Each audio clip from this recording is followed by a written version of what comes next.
Hello students, BSc third year के third paper की online कक्षा में आप सभी छात्रों का स्वागत है। स्टूडेंट्स, हम अपनी आज थर्ड पेपर में सेकंड यूनिट के अंतर्गत चैप्टर 2 पढ़ेंगे, जो है एयर पोल्यूशन, यानी कि वायु प्रदूषण।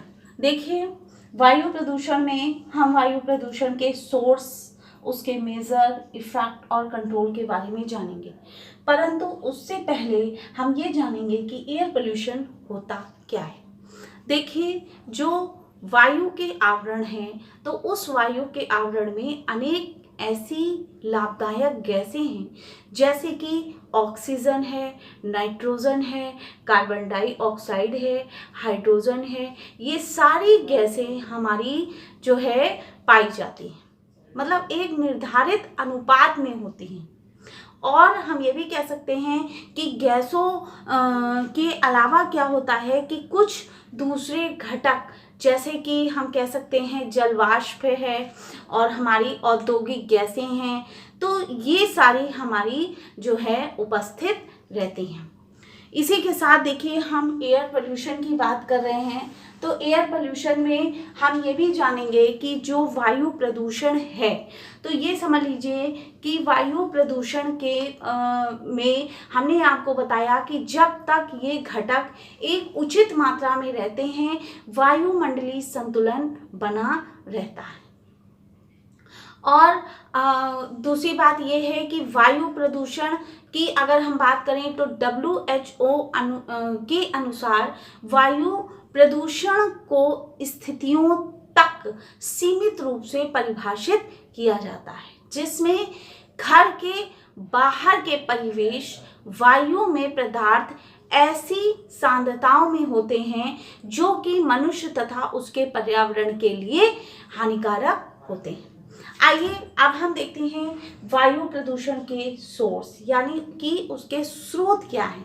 तो वायु प्रदूषण के मुख्य स्रोत होते हैं, जिन्हें हम निम्न भागों में विभाजित कर सकते हैं। सबसे पहला तो होता है हमारा स्थानबद्ध स्रोत। स्थानबद्ध स्रोत से मतलब क्या है कि ऐसे अधिकांश वायु प्रदूषण जो कि लोगों द्वारा ईंधन जलाने से उत्पन्न होते हैं।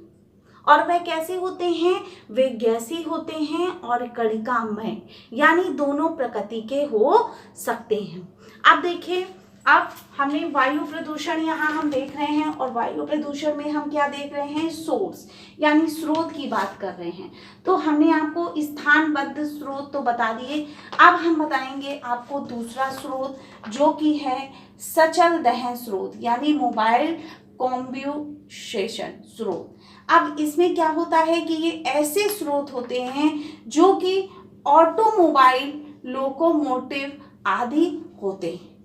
और वायु प्रदूषण के सबसे बड़े स्रोत हैं कौन कौन से? बस, मोटर, ये सब क्या है? वायु प्रदूषण के स्रोत हैं। और ये स्रोत क्या है? हम ये कह सकते हैं कि इससे लगभग 80% वायु प्रदूषण और 75% ध्वनि प्रदूषण होता है। यानी वायु प्रदूषण के साथ साथ क्या होता है? ध्वनि प्रदूषण भी होता है। तो ये तो हमने जान लिया सचल। अब देखिए, अब नेक्स्ट हम बात करेंगे औद्योगिक संसाधनों की। तो औद्योगिक संसाधन में क्या है? रसायन उद्योग वायु प्रदूषण, दूसरी गैसें तथा जो कण होते हैं, तो उनको उत्पन्न करने के लिए मुख्य स्रोत हैं। और अब हम बात करेंगे जाके मेजर एयर पोल्यूटेंट्स की, यानी कि मुख्य वायु प्रदूषक होता क्या है। देखिए, अगर हम इसको मोटे तौर पर देखें तो जो मुख्य वायु प्रदूषक होता है वो दो प्रकार में बटा होता है। अब वो दो प्रकार कौन से होते हैं? एक तो आपका होता है गैसीय और दूसरे आपका होता है कणिकामय। अब देखिए, सबसे पहले हम गैसीय की बात करेंगे कि गैसीय प्रदूषक क्या होता है। अब देखिए, गैसीय प्रदूषक के अंतर्गत हमारा क्या आ जाता है? जो कि अकार्बनिक गैसें होती हैं, सल्फर के ऑक्साइड्स, मतलब अकार्बनिक गैसों की बात कर रहे हैं तो सबसे पहले इसमें हम देखेंगे सल्फर के ऑक्साइड, यानी जो घरेलू और जो औद्योगिक उद्देश्यों के लिए जीवाश्म ईंधन के साथ साथ औद्योगिक विकास के फलस्वरूप जो सल्फर है वो पर्यावरण का समाकल भाग होता जा रहा है।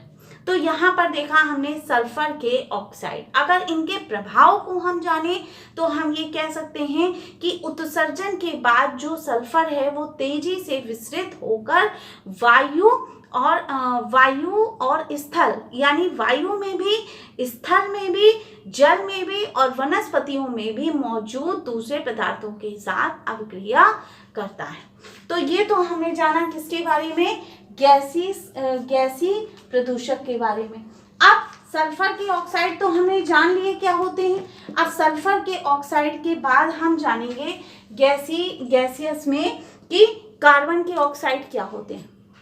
अब देखिए, जो हमारी वायुमंडल है तो वायुमंडल में कार्बन, यानी कार्बन के जो ऑक्साइड हैं, या हम ये भी कह सकते हैं कार्बन मोनोऑक्साइड, तो ये भी उपस्थित होते हैं और इनकी जो सांद्रता होती है उसमें जैविक संसार घातक प्रभाव उत्पन्न करती है। पौधघर प्रभाव जो आपने पढ़ा होगा वो भी उत्पन्न करती है। अब ये तो थे कार्बन के ऑक्साइड। अब हम नाइट्रोजन के ऑक्साइड की अगर बात करें तो वायुमंडल में जो उपस्थित नाइट्रोजन है तो उसमें क्या होता है कि जो नाइट्रोजन चक्र है वो कैसा है, एक अविच्छिन्न अंग है, परंतु जब इसकी सांद्रता क्या होती है, वांछित मान से अधिक हो जाती है, तब उनका विषाक्त जो प्रभाव होने लगता है। इसी तरह अगर हम फ्लोरीन की बात करें तो जो घरेलू और औद्योगिक कार्यों में कोमलता जो है, जो घरेलू और औद्योगिक कार्य हैं तो उन कार्यों में जो कोयला होता है उस कोयले को जलाने के लिए एक दूसरा गैसी उत्सर्जन मुख्य रूप से फ्लोरीन का होता है। इसी तरह अगर हम ओजोन की बात करें तो वायुमंडल के समताप क्षेत्र में अधिकतर ओजोन का एक स्तर रहता है, जिसे हम क्या कहते हैं, ओजोन लेयर के नाम से जानते हैं, और ये क्या करता है, रक्षात्मक आवरण का कार्य करता है। तो इस तरह से हमने बात की किसकी, गैसी पोल्यूटेंट्स की, यानी जो गैसी प्रदूषक है। अब गैसी प्रदूषक के साथ साथ अगर हम बात करें कि पर्टिकुलेट क्या हैं या कणीय प्रदूषक क्या हैं, तो कणीय प्रदूषक में आप ये समझ लीजिए कि जो पर्टिकुलेट हैं यानी कणीय प्रदूषक हैं तो उनमें क्या होता है, ये ठोस या फिर तरल प्रकृति के होते हैं। अगर हम ठोस की बात करें तो वो भी निम्नलिखित हो सकते हैं, जैसे धुआं है, प्रकाश रासायनिक धूम कोयला है, हम पेस्टनाशी की बात कर सकते हैं, हम ये भी कह सकते हैं जो भी भारी वस्तुएं हैं, हम रेडियो सक्रिय तत्व भी कह सकते हैं। तो ये हमारे किस में आ जाते हैं, पर्टिकुलेट के अंदर। यानी गैसियस को हमने देखा और किसको देखा, पर्टिकुलेट को देखा। अब पर्टिकुलेट्स में हम ये देखेंगे कि पर्टिकुलेट्स में जो भी कुछ पौधों की अगर हम बात करें तो कुछ पौधों में स्ट्रांशियम का पत्तियों द्वारा जल्दी से अवशोषण भी हो जाता है। अब देखिए, अब यहाँ पे लिखा है कि इफेक्ट ऑफ एयर पोल्यूशन, यानी क्या, वायु प्रदूषण के क्या प्रभाव होते हैं, यानी कि वायु प्रदूषण के प्रभाव क्या है।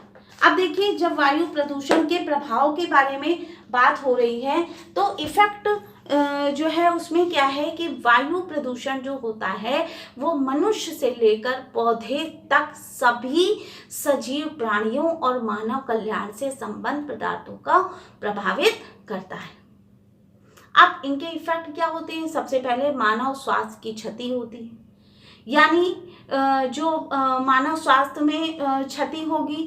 दूसरा हम ये कह सकते हैं पौधों की क्षति होगी, फिर हम ये भी कह सकते हैं जंतुओं की क्षति होगी, वस्तुओं और भवनों की क्षति होगी और जलवायु में भी परिवर्तन होने लगेगा। तो ये सारे क्या हैं, ये सारे हैं वायु प्रदूषण के प्रभाव।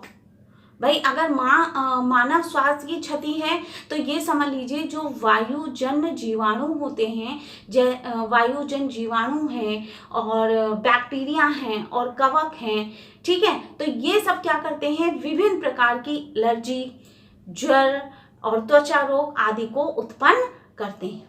तो ये हमने इसके किसके वायु प्रदूषण के इफेक्ट के बारे में जाना कि वायु प्रदूषण के इफेक्ट क्या क्या होते हैं।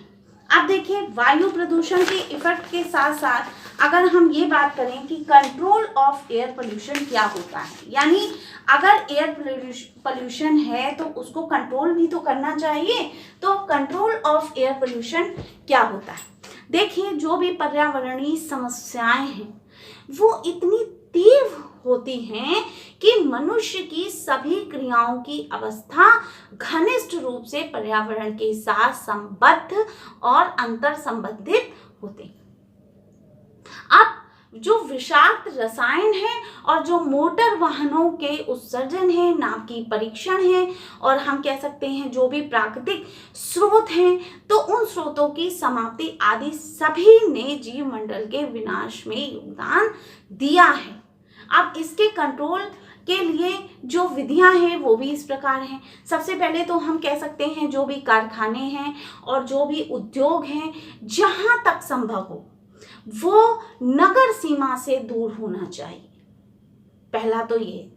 दूसरी चीज ये कि जो भी कारखाने हैं और उन कारखानों की जो चिमनियां हैं और जैसे फिल्टर है और जिसमें जल स्पेयर से युक्त टावर से होकर गैस बाहर जाती है, तो जल स्पेयर उपस्थित प्रदूषकों को गला देता है।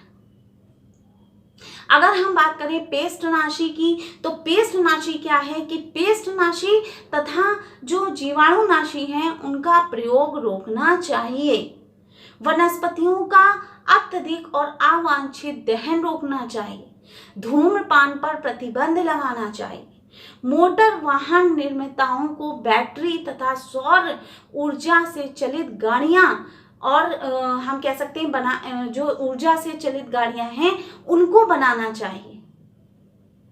हाँ, क्योंकि हम जानते हैं जो भारत है, भारत मूल रूप से कृषि प्रधान देश है और 67 वर्षों में औद्योगिक उत्पादन में अपूर्व वृद्धि हुई है। और जो भारतीय उद्योग धंधे हैं, तो भारतीय उद्योग धंधों का लगभग 60% या 10 या जो है 15 बड़े नगरों में ही सीमित है। और ये नगर क्या है, ये नगर वायुमंडलीय प्रदूषण द्वारा प्रभावित हैं। तो देखिए एयर पोल्यूशन में हमने कंट्रोल की बात करी और ये बताया कि एयर पोल्यूशन में यानी वायु प्रदूषण को हम कैसे नियंत्रित कर सकते हैं। तो देखिए जो है इस चैप्टर में हमने इसके स्रोत के बारे में पढ़ा, इसके मेजर और इसके प्रभाव के बारे में पढ़ा कि क्या क्या प्रभाव डालते हैं अगर वायु प्रदूषण है तो।